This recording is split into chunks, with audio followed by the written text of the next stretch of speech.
অগ্নির বন্ধুর মিথ্যে পরিচয়ে গুহবাড়িতে প্রবেশ করে প্রমিত। হ্যাঁ বন্ধুরা, এমনটাই দেখতে পাবো আমরা কথা ধারাবাহিকের আগামী পর্বগুলোতে। সকলে কথাকে বলে বাড়িতে কি কি হয়েছিল, আর বলে তুমি যদি সময় মতো বাড়ি না বাঁচাতে তাহলে হয়তো আজ আমরা রাস্তায় থাকতাম। অন্যদিকে ম্যান্ডি রাগ দেখায় প্রমিতের ওপর, বলে কেন কিনে নিলে না, তাহলে সহজেই তো রিভেঞ্জ নিতে পারতাম। প্রমিত বলে ওরা তোমার বন্ধু, তাহলে এমন ভাবে কেন বলছো? ম্যান্ডি বলে কিসের বন্ধু, ওরা সবাই জানতো আমি এদিকে ভালোবাসি, তবুও আমাকে কেউ সাপোর্ট করেনি। প্রমিত শান্ত করে বলে আমি তোমার মতো বোকা নই, তাই যেটা করব ভেবেচিন্তেই করব।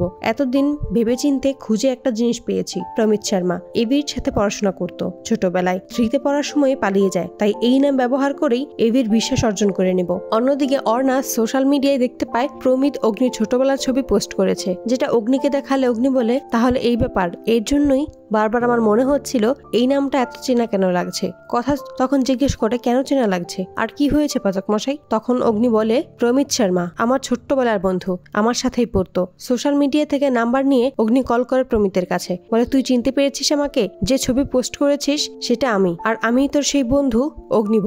প্রমিত বলে তাহলে তুই আমার বন্ধু, এত কাছের ছিলি কিন্তু আমি তোকে চিনতে পারিনি, কত বছর আড্ডা দিতে পারিনি, মন খুলে কথা বলতে পারিনি তোর সাথে। তখন অগ্নি বলে তাহলে চলে আয় গুহবাড়িতে, একসাথে অনেক আড্ডা দেওয়া যাবে। প্রমিত মনে মনে বলে আমি তো এটাই চাইছিলাম। অন্যদিকে ম্যান্ডি কিছু লোককে টাকা দিয়ে অন্ধ সাজিয়ে গুহ ফার্মেসির নামে কেস করতে বলে, লোকগুলো টাকার বিনিময়ে কাজ করে দেয়। তো বন্ধুরা, তোমাদের কি মনে হয় গুহ ফার্মেসির বিরুদ্ধে চক্রান্তকারী যে ম্যান্ডি ও প্রমিত, সেটা কি জানতে পারবে কথা আর অগ্নি? কমেন্টে জানাও।